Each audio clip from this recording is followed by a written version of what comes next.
بسم اللہ الرحمن الرحیم۔ زمین کی ساخت۔ جب اس بحر زخار پانی میں نہایت زور و شور کا دھواں اٹھ چکا اور اس دھوئیں کے 7 حصے ہو کر 7 آسمان بن چکے، تو اب جب حکم ربی اس پانی میں جھاگ پیدا ہونے شروع ہوئی، چنانچہ حضور صلی اللہ علیہ وسلم فرماتے ہیں کہ سب سے پہلے جس جگہ جھاگ آئے ہے وہ خاص خانہ کعبہ کی زمین ہے۔ پھر وہ جھاگ بڑھنے شروع ہوئی اور بڑھتے بڑھتے پانی کے بہت سے حصے پر پیدا ہو گئے اور پھر وہ منجمد ہونے شروع ہوئے، چنانچہ سب سے اول کعبہ کی سرزمین منجمد ہو گئی۔ اس کے بعد ایک آنن فانن میں جس جگہ پیدا ہوئے تھے وہ تمام جگہ جم کر سخت زمین کی صورت میں ہو گئی، لیکن چونکہ عمیق پانی کے اوپر یہ زمین منجمد ہوئی ہے اس لیے لرزتی ہے، ایسی کہ جیسے بھرے سمندر میں کوئی ناؤ۔ بس اسی وقت اللہ تعالیٰ نے زمین کا لرزہ ٹھہرانے کے لیے پہاڑ پیدا کر دیے، جس سے زمین کا لرزنا بند ہو گیا، جس کی نسبت مولا کریم نے فرمایا ہے اللہ الذی جعل لکم الارض قرارا، یعنی اللہ وہ قدرت والا ہے جس نے تمہارے لیے زمین کو قرار دے دیا۔ تفسیر مدارک و مہائب لدنیہ وغیرہ میں لکھا ہے کہ زمین پر اللہ تعالیٰ نے 19 بڑے بڑے پہاڑ پیدا کیے اور علاوہ ان کے دیگر ہزارہ پہاڑوں کو پیدا کر کے ان کی شاخیں بنایا جو زمین کے ٹھہراؤ اور اس کے سکون کے لیے منجو کا کام دیتے ہیں۔ نیز اللہ پاک نے اپنے فرشتوں میں سے ایک زبردست فرشتہ زمین پر مقرر فرمایا اور تمام پہاڑوں کی شاخیں یعنی زمین کی رگیں اس کے ہاتھ میں دیں۔ پھر جب کبھی کسی حصہ زمین یا کسی قوم کو غفلت سے ہوشیار کرنا چاہتا ہے تو اس فرشتے کو حکم کرتا ہے کہ فلاں شاخ یا زمین کی فلاں رگ ہلا دے، بس وہ اسی شاخ یا اسی رگ کو ہلاتا ہے جس سے اس خاص زمین میں زلزلہ آتا ہے اور زمین ہل جاتی ہے۔ غرض یہ کہ مولا کریم نے ایک زمین نہیں بلکہ اسی طرح کی 7 زمینیں پیدا کی، جسے وہ اپنے کلام پاک میں فرماتا ہے، یعنی اللہ پاک وہ قدرت والا ہے جس نے 7 آسمان اور 7 زمینیں پیدا کی۔ لکھا ہے زمین سے آسمان تک 500 برس کی راہ ہے، اسی طرح ایک آسمان سے دوسرا آسمان 500 برس کا راستہ ہے، اور پھر اسی طرح ایک زمین دوسری زمین سے 500 برس کا فاصلہ رکھتی ہے۔ پھر لکھا ہے کہ خالق رب السماوات نے قلم قدرت اور لوح محفوظ کی جانب خطاب فرمایا کہ لکھ۔ یہ سن کر قلم ہیبت ذوالجلال اور اس کی دہشت کے سبب بیچ میں سے شک ہوا اور یہ گویا اس کی روانی کے لیے شگاف ہو گیا، اور لرزتے ہوئے قلم نے عرض کیا حضور کیا لکھوں؟ ارشاد عالی ہوا میری مرضی کے مطابق جملہ مخلوقات کی تقدیر لکھ۔ چنانچہ ازل سے ابد تک جو کچھ کہہ ہونا تھا وہ لوح محفوظ پر قلم قدرت نے سب لکھ دیا،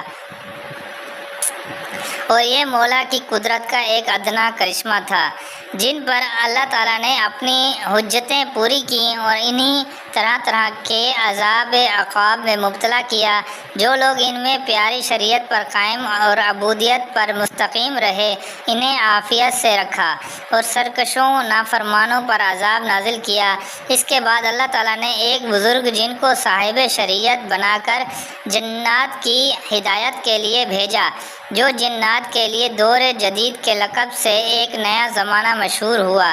چنانچہ اس مرتبہ کی جنات اسی حد تک شریعت و طریقت پر قائم رہے جتنے کہ پہلے 36,000 برس کے دور اول میں نکوکار رہے تھے، یعنی کہ 36,000 سال وہ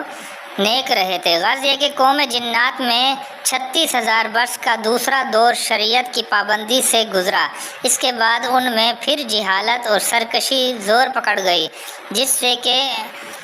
پھر وہ شرک و کفر اور قتل و قتال میں مبعوث ہوئے۔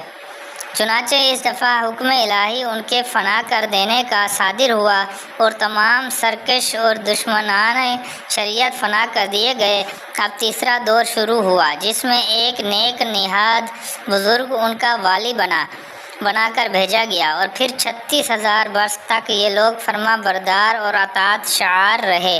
اس کے بعد پھر سرکشی و قتال کا ان میں دورہ ہوا، اور حکم الہی سے پھر وہ سرکش جنات غارت کر دیے گئے، صرف نیک نفس اور نیک نہاد عالم میں باقی رہے۔ پھر ایک مدت میں جا کر ان میں سے ایک بہت بڑی قوم پیدا ہوئی، جن میں ایک مبارک نفس ان کا رہبر اور ہادی بنا، جو تمام